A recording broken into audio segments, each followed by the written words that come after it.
सुप्रभात। बाबा कहते हैं, मेरे प्यारे बच्चे, हाँ जानता हूँ तुम मेरे संदेशों के माध्यम से बहुत कुछ सुधारने की कोशिश करते हो। और आज फिर तुमसे एक बात कहना चाहता हूँ। जब परेशानियाँ हो, ज़्यादा ही परेशानियाँ दिख रही हो, कोई रास्ता ना दिख रहा हो, चारों तरफ से अंधेरा हो, सब रास्ते बंद हो गए हों, उस पल अपने मन को शंका में मत लाया करो, भटकाव में मत लाया करो। ऐसा ना हो कि कोई कुछ कहे और तुम उन बातों पर विश्वास कर लो। अगर कोई कह रहा है कि तुम ये काम नहीं कर पाओगे, तुमसे नहीं होगा, तो तुम उन्हीं बातों पर ध्यान देने लगते हो कि शायद हाँ ऐसा नहीं हो सकता है हमसे। अपनी क्षमता को पहचानो। जो तुम कर रहे हो वो सही है, क्योंकि जो आज तुम कर रहे हो मैंने ही तुम्हारे मन में डाला है।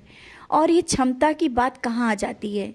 जहाँ पर मैं हूँ, जहाँ पर तुम्हारा साईं है, सब कुछ हो सकता है, कुछ भी पीछे नहीं रह सकता है। और अगर किसी ने कहा है कि तुम नहीं कर सकते, तुम उतनी ही तन्मयता से आगे बढ़ो, उस काम को करने के लिए और आगे बढ़ो, और देखना किस तरह से तुम सफल होते हो। हर एक कार्य को तुम अच्छे से कर पाओगे और सफल भी होगे। बस शंका के भाव मन से निकाल दो कि तुम नहीं कर सकते हो, ये नहीं हो सकता है। और कुछ दिनों से तुम्हारे मन में तो भक्ति को लेकर भी शंका चल रही है कि तुम अच्छे भक्त नहीं हो, तुम अच्छी सेवा नहीं कर रहे हो। बच्चे, तुम्हारी भक्ति से ही तो मैं बहुत खुश हूँ। हाँ, परेशानियाँ हैं, ऐसा नहीं कि तुम्हारी भक्ति कमज़ोर है इसलिए परेशानियाँ आई हैं। बच्चे, परेशानियाँ आई हैं, ये बाद में भी आ सकती थी। अगर तुम भक्ति नहीं करते तो शायद और ज़्यादा आ सकती थी, लेकिन थोड़ी आई हैं। और अगर जब परेशानियाँ ज़्यादा हो ना, तो शांत मन से उन परेशानियों का सामना करो। और भक्ति की बात करते हो ना, तुम बहुत अच्छे भक्त हो, तुम बहुत अच्छे मेरी पूजा और भक्ति कर रहे हो। लेकिन हाँ, एक बात और है, कुछ दिनों के लिए तुम हनुमान चालीसा पढ़ो। रोज़ एक बार हनुमान चालीसा पढ़ना शुरू करो, जो ये कष्ट हैं वो दूर हो जाएंगे। और हनुमान चालीसा किस लिए कह रहा हूँ? तुम अच्छी भक्ति चाहते हो ना, ये मत सोचो कि मैं कहाँ हूँ कहाँ नहीं हूँ, किसकी पूजा करूँ या ना करूँ। बच्चे, मैं हर एक रूप में वास करता हूँ। मैंने कहा ना, सबका मालिक एक है। तो मन को इतना मत भटकाओ और शंका में लाओ कि इनकी पूजा करनी चाहिए नहीं। हनुमान जी की पूजा करने के लिए बढ़ रहे हो ना, चालीसा पढ़ने के लिए बढ़ रहे हो ना, करो। क्योंकि भक्ति का तुम्हें वहीं से सीखना है। भक्ति हनुमान जी से सीखनी है, और वो भक्ति पानी है ना, तो उस स्वरूप में पूजा करो। मैं उस स्वरूप में वास करता हूँ। ये मत सोचो कि मैं वहाँ हूँ या नहीं हूँ, लेकिन जब तुम्हें जो चाहिए उस स्वरूप में मैं तुम्हें दर्शन कराता हूँ। तो मन में जो सोच रहे हो ना कि हनुमान चालीसा करें या ना करें, बाबा की पूजा तो करते हैं। बच्चे, रोज़ हनुमान चालीसा एक बार पढ़ो। जो कुछ तुम्हारे मन में विचार आ रहे हैं ना, जो कुछ संकट आ रहे हैं, परेशानियाँ आ रही हैं, वो सब दूर हो जाएंगी। समझ गए हो ना? अपने मन को शंका और भटकाव से बचा लो। जो तुम कर रहे हो सही है, कुछ भी गलत नहीं है।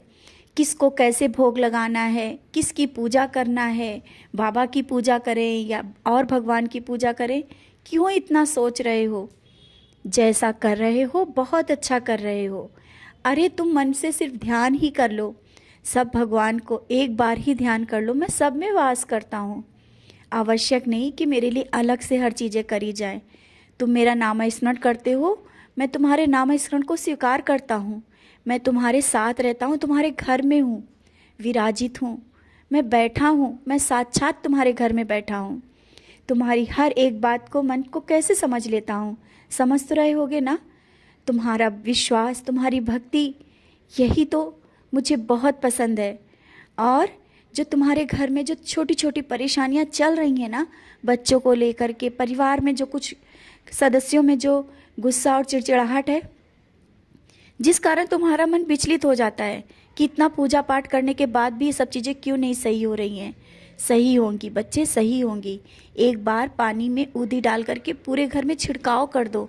जो नकारात्मकता फैली हुई है ना, वो दूर होगी। क्योंकि कुछ लोग ऐसे भी होते हैं जो तुम्हारे घर में एक नज़र डाल के जाते हैं। तुम्हारे घर में एक इतना प्यार है और इतना अच्छा सकारात्मकता है, उस पर भी नज़र लग जाती है। तुम्हारे कुछ अपने ही हैं जो नज़र लगा देते हैं तुम्हारे घर पे।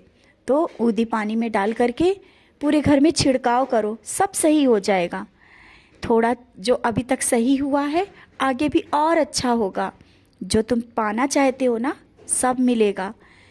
जो नहीं मिला है वो भी मिलेगा, और जो मिल रहा है ना वो तुम्हारे लिए ही है, कुछ अलग नहीं है। क्योंकि मैं जो कर रहा हूँ वो तुम्हारे हित में ही कर रहा हूँ, कुछ अलग नहीं करूँगा, ना ही तुम्हारे अहित में करूँगा, ये तो तुम्हें पता ही है ना।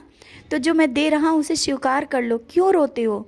क्यों रो रो कर उन चीज़ों को कहते हो कि मैं नहीं चाहता था और ऐसा हुआ? बच्चे, मैं चाहता हूँ जो तुम्हारे लिए सही है वही कर रहा हूँ, समझ रहे हो ना?